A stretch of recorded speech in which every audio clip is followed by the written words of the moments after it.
এই কুরুক্ষেত্র বিজয়ী তৃতীয় পাণ্ডব। আমার স্ত্রী গর্ভবতী হয়েছে, আমার স্ত্রী 10 মাস 10 দিন পূর্ণ হয়ে গেছে। তুমিই তো বলেছিলে যে কোনো চিন্তা করো না, এবার আমি তোমার স্ত্রীর গর্ভের সন্তানকে বাঁচাবো। তাই আমি তোমায় করেছি স্মরণ। ঠিক আছে, আমি যখন করেছি প্রতিজ্ঞা, সেই প্রতিজ্ঞা আমি অবশ্যই করবো। পালন তুমি সেই ভাই বুড়িমাকে ডেকে নিয়েছো, আর তোমার স্ত্রীকে অন্তপুরে পাঠাও। তারপর আমি দেখছি যখন তোমার স্ত্রী গর্ভের সন্তান মারা যায়। এই তো সেই ভাই বুড়িমা হয়ে গেছে। এই তো সেই ভাই বুড়িমা হয়ে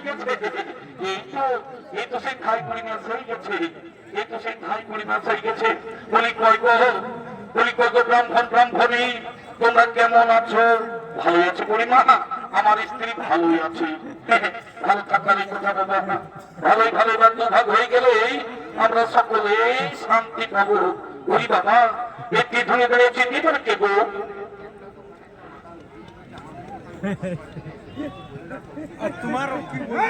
কমিটির অনুরোধ, কোন দোকানদার আমাদের অবজেকশন করছে, কোন মাতালে দোকান থেকে ইয়ে করছে, আপনারা কমিটি গিয়ে একটু দেখুন।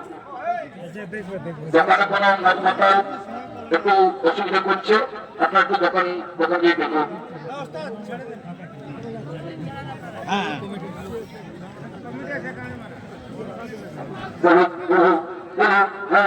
ঠিক আছে, তৃতীয় পাণ্ডব ডাক্তার বিজয় ইনি কথা দিয়েছে এবার আমাদের গর্ভের সন্তানকে বাঁচাবে, আর আমাদের কোনো চিন্তা নেই। ভালো, খুব ভালো বাবা, ভালো করে দেখো। এই ঠাকুমার জীবনে অনেক দুঃখ কষ্ট পেয়েছে, তাদের কষ্ট তুমি লাঘব করো বাবা, তাদের কষ্ট তুমি লাঘব করো। দেখে বুড়িমা, তোমাদের কোনো চিন্তা নেই। তুমি ব্রাহ্মণীকে নন্দ করে যাও, তুমি ব্রাহ্মণীকে বাড়ির ভিতর যাও। তারপর আমি দেখছি কেমন করে সেই ব্রাহ্মণী গর্ভের সন্তান মারা যায়। সেই ব্রাহ্মণীদের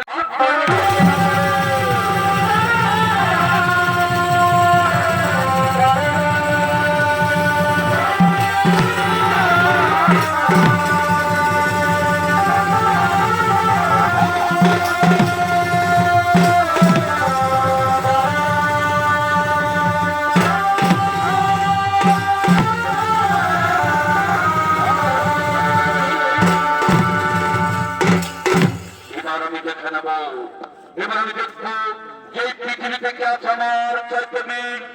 এবার আমি দেখবো পৃথিবী থেকে আছে আমার চৈতবীর। আমার তীক্ষ্ণ ছেলে বেড়ে জল ভঙ্গ করে ওই ব্রাহ্মণ পুত্রের প্রাণ নিয়ে যাই। কি আছে আমার চৈতবীর? এই পৃথিবী থেকে আছে আমার চৈতবীর। এই পৃথিবী থেকে আছে আমার চৈতবীর।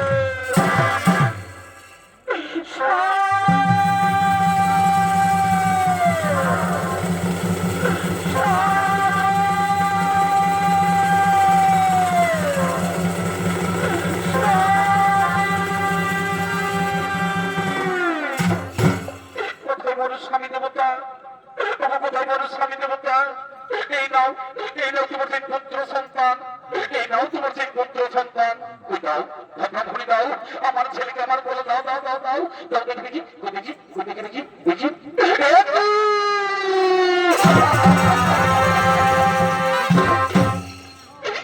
মৃত সন্তান ব্রাহ্মণী, এই যে মৃত সন্তান ব্রাহ্মণী, এই যে মৃত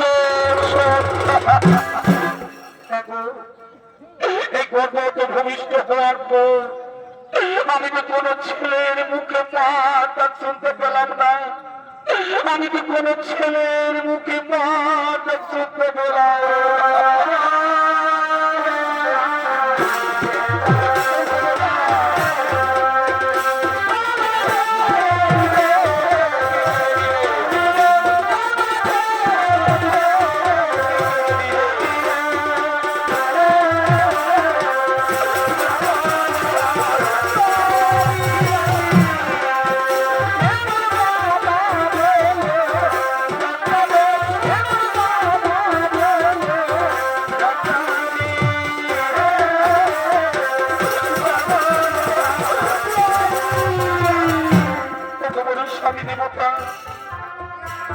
আমি যে চারিদিকে অন্ধকার দেখতে পাচ্ছি স্বামী, আমি যে চারিদিকে অন্ধকার চমৎকার দেখতে পাচ্ছি। না ব্রাহ্মণীটা, তুমি আর কেন ব্রাহ্মণী, তুমি আর দুঃখ করো না, তুমি আর দুঃখ করো না। তোমার স্বামী দেবতা, আমি যে দুঃখের সহ্য করতে পারছি না স্বামী, আমার বাঁচার চেয়ে বড়াই ভালো স্বামী, আমার বাঁচার চেয়ে বড়াই ভালো।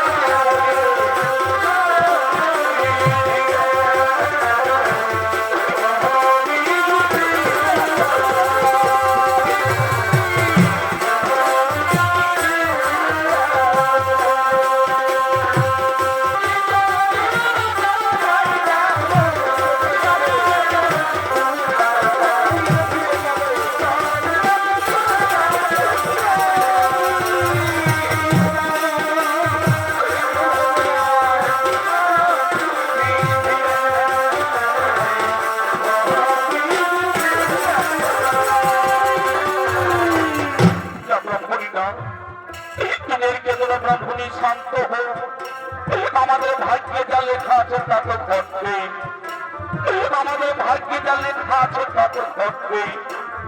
আমি কেমন করে শান্ত হব স্বামী, আমি পর সাতটি ছেলে জন্ম দিয়েছি, আমি পর সাতটি সন্তানের জন্ম দিয়েছি, কিন্তু ভূমিষ্ঠ হওয়ার পর আমি কোন ছেলের মুখে মা দর্শন পেলাম না। হে ভগবান, এই বিধাতা মা, এই কি আমাদের কপালে লেখা ছিল ঠাকুর, এই কি আমাদের কপালে।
আমরা কি পাপ করেছিলাম, ওই পূর্ব জন্মরা কি পাপ করেছিলাম, আজকে আমাদের এই জন্মে ভোগ করতে হচ্ছে, আজকে আমাদের এই জন্মে ভোগ করতে হচ্ছে। তবু স্বামী, তুমি একটু আমায় বিষ এনে দাও না গো, একটু বিষ এনে দাও না, আমি বিষ পান করো,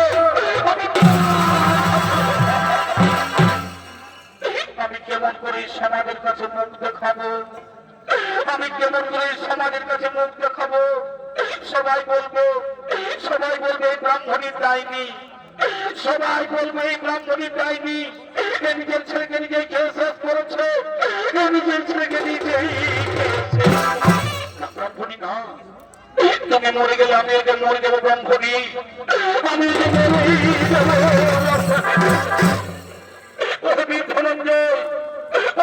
ধনঞ্জয়, এই তোমার বীরত্ব, এই তোমার বীরত্ব, এইটুকু বীরত্ব নিয়ে তুমি প্রশংসা করলো। কই পারলে আমাদের গর্ভের সন্তানকে বাঁচাতে, কই পারলে আমাদের গর্ভের সন্তানকে বাঁচাতে। আমি হেরে গেছি ব্রাহ্মণ, আমি তোমার কাছে হেরে গেছি ব্রাহ্মণ, আমি তোমাদের কাছে হেরেই গেছি।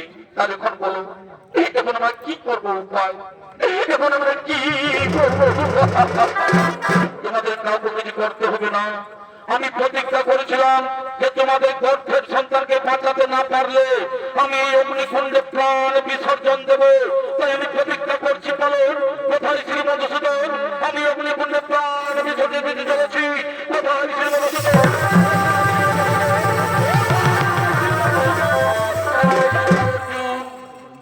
আগে আমার কথা শোনো, তারপর তুমি প্রাণ বিসর্জন দেবে। বলো সখা, কি বলতে চাও তুমি? কি বলতে চাও তুমি? তুমি কি জানো যে ব্রাহ্মণের ছেলেকে কে নিয়ে গেছে, কোথায় নিয়ে গেছে? না সখা, আমি তো কিচ্ছু জানি না। কে নিয়ে গেছে, কোথায় নিয়ে গেছে? এই বলে শোনো, ওই ব্রাহ্মণের ছেলেকে কালে নিয়ে গেছে, কালে। যদি কোনো জীবকে কালে নিয়ে যায়, যদি কোনো জীবকে কালে নিয়ে যায়, কারো সাধ্য নেই আটকে রাখার, কারো সাধ্য নেই তাকে আটকে রাখার। তুমি কুরুক্ষেত্রের যুদ্ধে জয়ী হয়ে, তুমি বীরত্বের অহংকারে গর্বিত হয়ে, তুমি নিজেকে প্রশংসা করো যে আমার মতো বীর এই ত্রিভুবনে কেউ নেই, আমার মতো বীর এই ত্রিভুবনে। কিন্তু সকল মানুষের জেনে রাখা দরকার, কিন্তু সকল মানুষের জেনে রাখা দরকার যে অহংকার এই হই পতনের মূল কারণ। অহংকার এই হই পতনের মূল কারণ।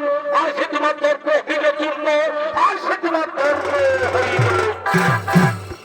যাও, ওই সপ্তপাতাল ভিতরে রয়েছে ব্রাহ্মণ সন্তান, ওই সপ্তপাতাল ভিতরে রয়েছে ব্রাহ্মণ সন্তান, তাদের উদ্ধার করে এনে দাও এই ব্রাহ্মণ ব্রাহ্মণীর হাতে।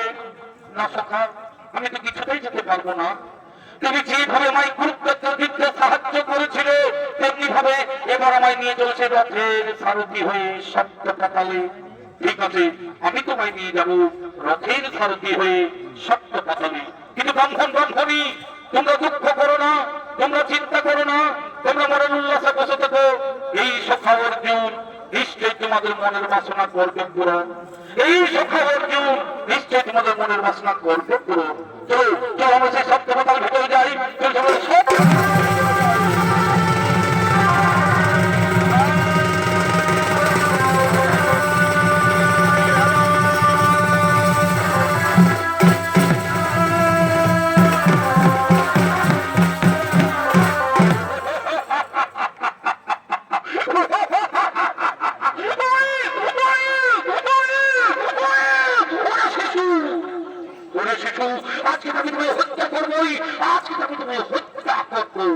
কিন্তু না, এই শিশুর আজকে পরমায়ু শেষ নয়, এই শিশুর আজকে মৃত্যু লেখা নেই। কোন জীবের যদি মৃত্যু লেখা না থাকে, কেউ কাউকে মৃত্যু দিতে পারে না। আমরা যমরাজের আদেশে, আমরা যমরাজের আদেশে চিত্রগুপ্তের খাতা দেখে আমরা মৃত্যুর একদিন আগেই নিয়ে চলে এসেছি, আমরা মৃত্যুর একদিন আগেই নিয়ে চলে এসেছি।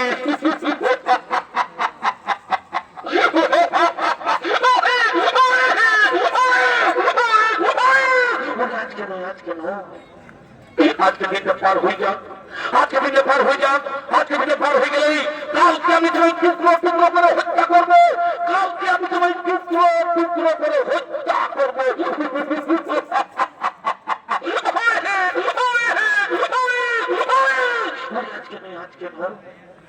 আজকে দিনে পার হয়ে যাক, আজকে দিনে পার হয়ে যাক।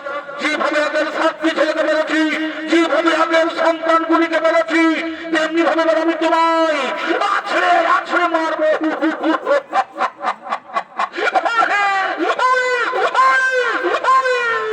আজকে নয়, আজকে নয়, আজকে দিনে পার হয়ে যাক, আজকে দিনে পার হয়ে গেলেই কালকে আমি তোমায় হত্যা করবো। কাল ওই তার সৈন্যগণ দলছে ময়দান থেকে সপ্তপাতাল বসে আজকে ভর্তি করছে। এদিকে সপ্তপাতাল ভিতরে শ্মশান ঘাটে, এদিকে সপ্তপাতাল ভিতরে শ্মশান ঘাটে ঘুরে বেড়াচ্ছেন ডাইনি এবং ভূত। এদিকে সপ্তপাতাল ভিতরে শ্মশান ঘাটে ঘুরে বেড়াচ্ছেন ডাইনি এবং ভূত, এবং তাদের সঙ্গে আসছেন সেই শিশু সন্তানকে খাবার জন্য।